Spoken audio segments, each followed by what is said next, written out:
There we go. Hi. Good morning.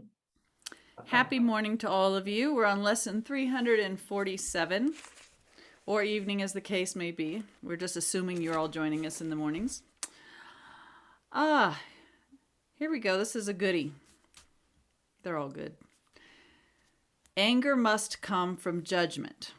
Judgment is the weapon I would use against myself to keep the miracle away from me. Anger must come from judgment. Judgment is the weapon I would use against myself to keep the miracle away from me.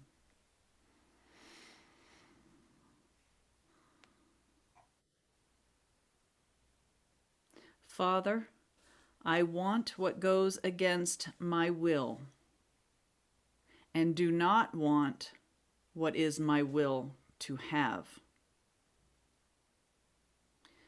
And we're talking about mythical me there, yes? Well, we're talking about the gap, the contents of the gap. That's right. Yep. Straighten my mind, my Father, it is sick. But you have offered healing, and I choose to claim your gift today. Sis, can we stop here? Yes. I have the FIP version. You have the COA version. Mm-hmm. And mine says on that line, but you have offered freedom, and I choose to claim your gift today. I like healing only because he just talked about a sick mind, but either one's good. Mm-hmm. Okay, thank you. But you have offered healing or freedom, and I choose to claim your gift today. And so I give all judgment to the one you gave to me to judge for me. He sees what I behold, and yet he knows the truth. He looks on pain, and yet he understands it is not real. And in his understanding, it is healed. He gives the miracles my dreams would hide from my awareness. Let him judge today. I do not know my will, but he is sure it is your own. And he will speak for me and call your miracle to come to me. Listen today. Be very still and hear the gentle voice of God assuring you that he has judged you as the son he loves.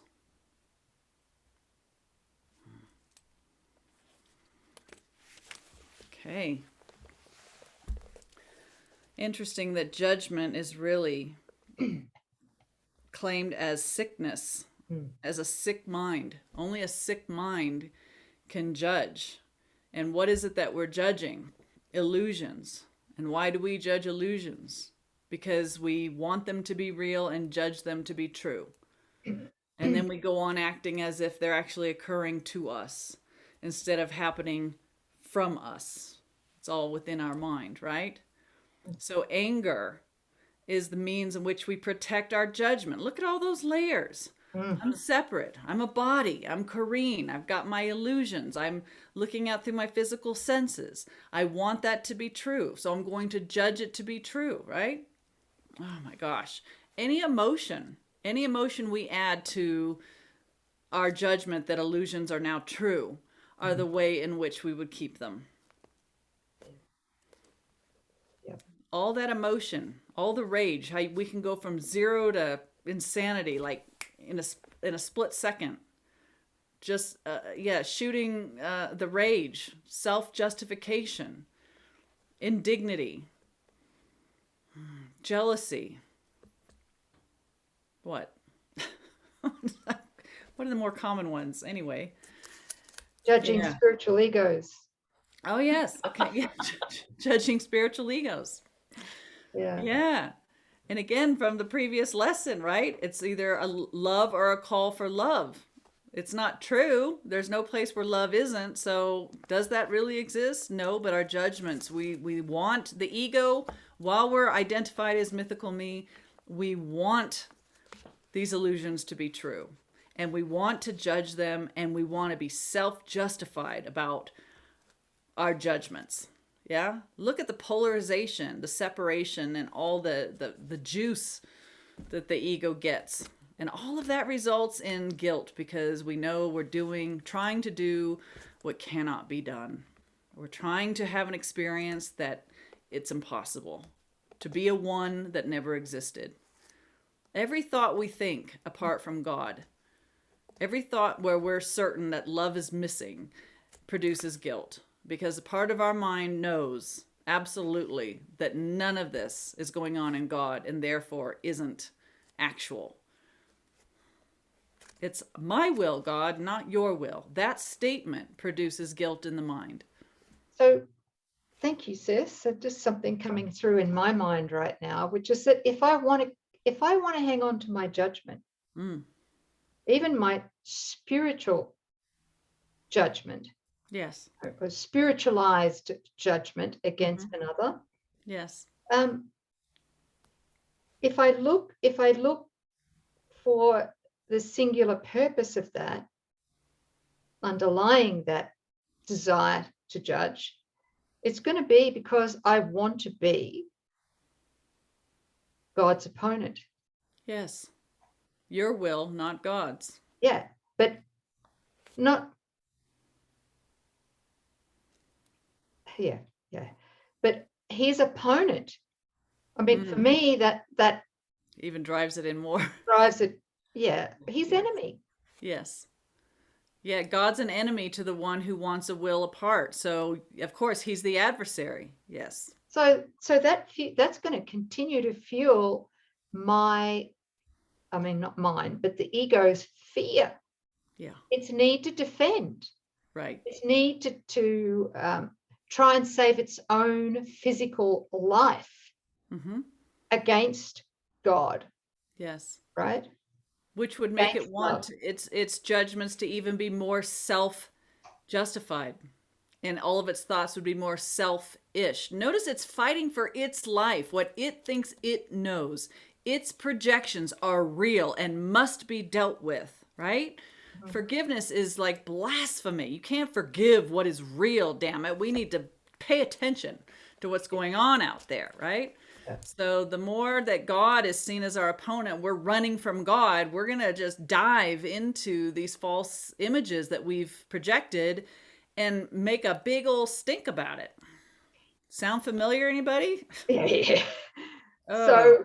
So if I'm addicted to judgment, which the ego is, still, I'm making myself an opponent of God, which translates to I must be an opponent of love.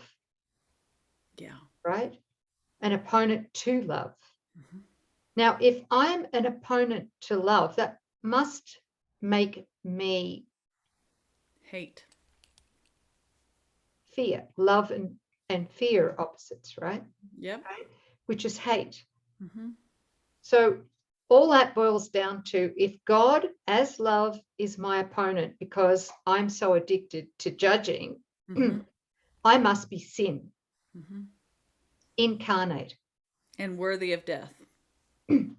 Thanks for adding that bit. That's the gift wrap. Right? Yes. Yes. And this is logically reasoning it out. The ego does not want you to see this. And it'll just go, oh, please. You know, isn't that a bit dramatic? Is it? Isn't that why we choose death rather than awakening to God?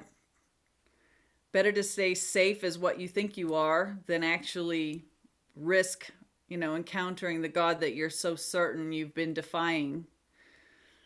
And if this world were true, that might be something to contend with. Thank God for Jesus to come in here and just show us the nothingness of this, the impossibility of separation, and that we can demonstrate its nothingness while we're not fueling it with our beliefs. Yeah. Thank God. Just to clarify and support what we've been talking about here, I've got to share a couple of quotes. Yeah, sure. And this one's from chapter 12 in the text, section 1. Understand, this is all about judgment, right? Understand that you do not respond to anything directly, but to your interpretation of it through the ego filter. Yeah. Understand, your interpretation thus becomes the justification for the response. That is why analyzing the motives of others, there's judgment right there. We love to do that, right? Yeah. Analyzing the motives of others is hazardous to you. If you decide that someone is really trying to attack you or desert you or enslave you, you will respond as if he had actually done so, having made his error real to you. To interpret error is to give it power, error power. And having done this, you will overlook truth. Yeah. How's that? You're defending yourself from the correction with all of that. So every judgment we make is an interpretation through the ego filter to damn us to hell. Yes.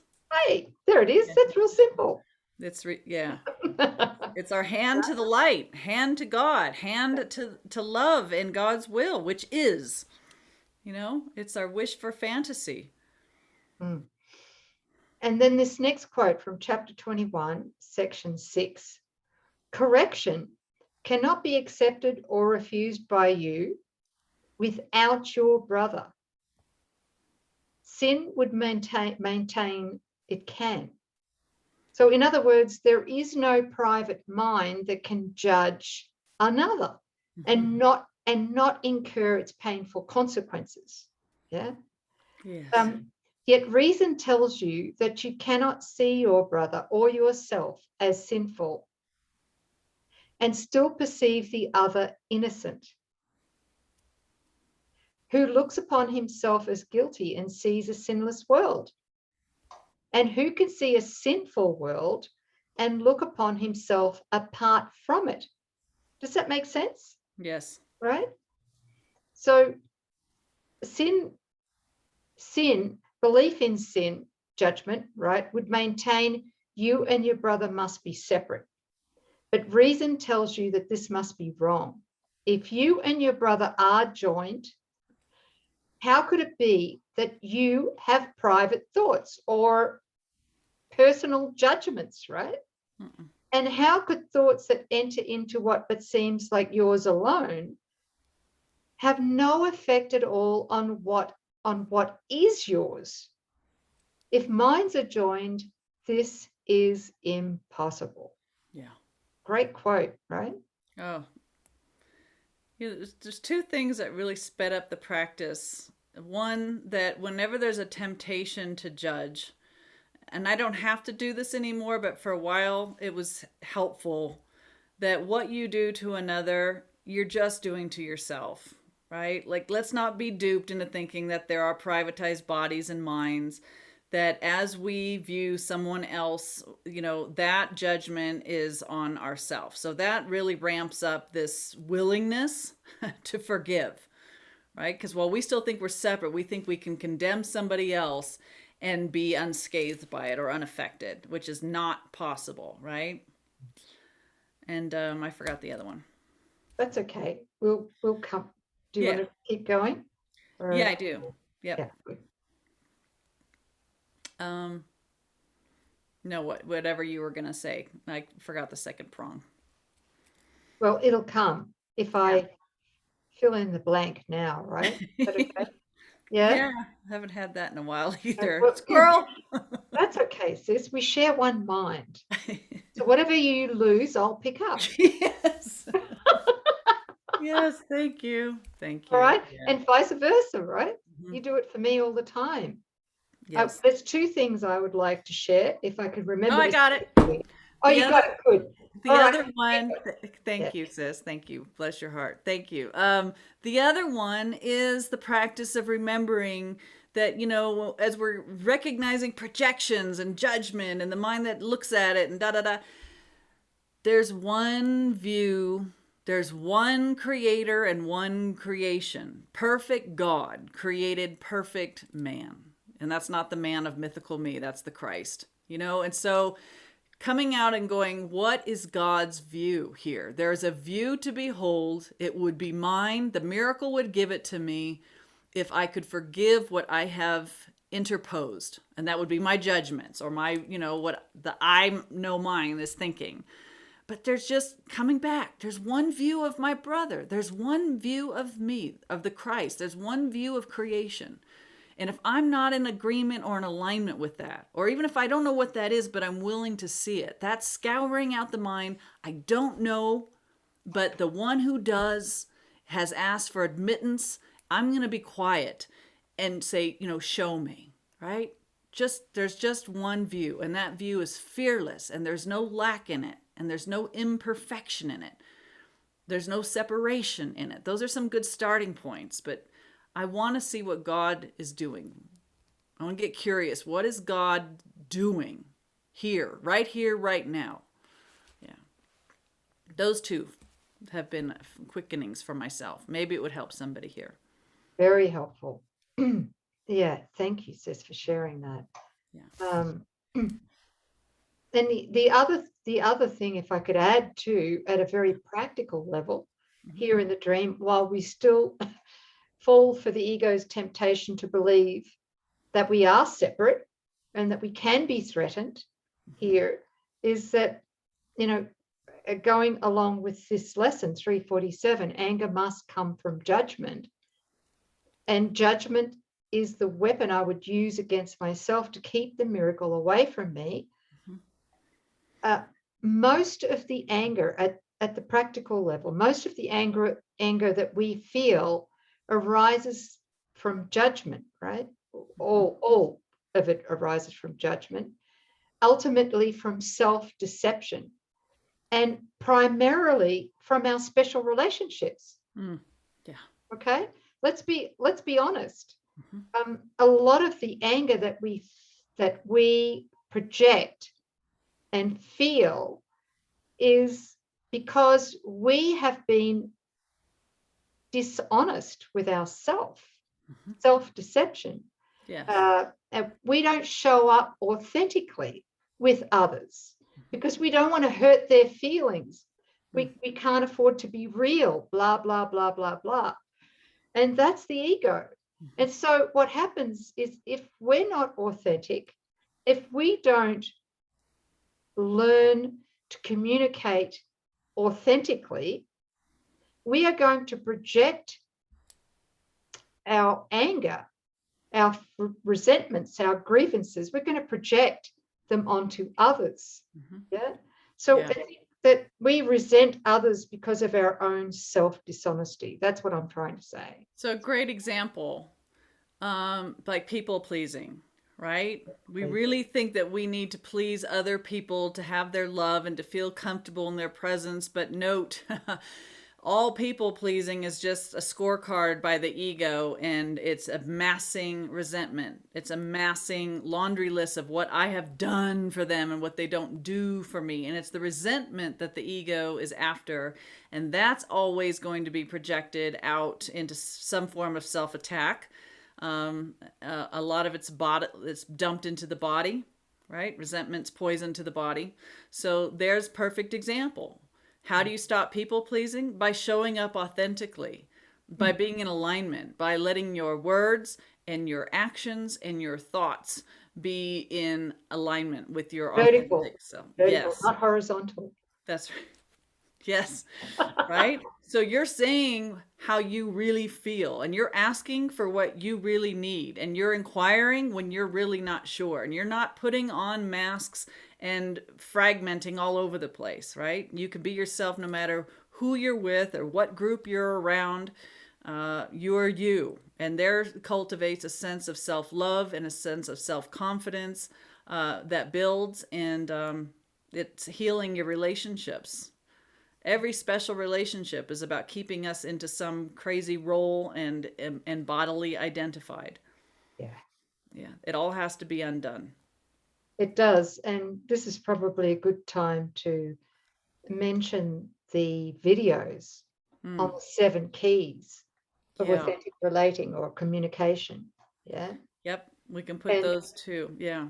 we'll Down just below. put them, there's a whole series. Yes. It's called a, I don't know what it's called. It's called a playlist. How's that? I remembered the name. Yeah, it's got all, Right? yeah. There's a playlist there, and Daniel is sharing the 7 keys on video, and the link to that whole series is going to be directly below this video. Yeah. And I also want to plug in and encourage you, if you're not, to look into the Total Transformation course, because this journey will really support you by bringing you miracle buddies and like-minded companions into a year-long journey where you practice holy relationship, you practice the authentic relating, you undo the special relationships, you're healing together. It's really the unselfing process of the one that you are not, to bring forth the one that you are. So that's another tool. The TTC, Total Transformation. Yeah, you'll find that on the website, and it's freely offered. It's by donation, but freely offered to everybody. If you haven't checked it out, please do. Mm-hmm. There's too many testimonies of the proof of its transformative and healing qualities to ever doubt it. Yeah. Yeah. Thank you. All right. So we're going to undo our judgment as a weapon that we use against ourselves. We're going to get wiser than the ego. That's lesson 347, you guys. Thank you. Thanks, sis. Thank you for taking us so deep. Thank you for unwinding it, unpacking it, logically coming all the way back to this known of what the ego, while we're identified as an ego, really what that position means. Like, I am God's opponent. I am sin incarnate. I am love's opponent. Pretty scary stuff. Well, it's there, but we don't want to ever see it. So we can't heal what we're not willing to look at. So we look at this with Holy Spirit and go, I'm being radically honest with this. I'm no longer afraid to look at what I've been subscribing to. Let me get all of it and bring it up and offer it over through forgiveness and accepting the atonement. It was never true, but while we're not willing to look at it, we can't have Holy Spirit make the exchange and heal our mind. That's a really good point. Yeah. Thank you, sis. We have to be willing to look at it. Yeah. Yep. But that's the end of mythical me, right? Yes. And the truth. We got to get down to the roots, the core. Mm-hmm. Yeah. Thank you. Okay. Thank you, family. Thank you. We'll see you next time with a new shirt, I'm sure. Love you. Oh, yeah. Bye.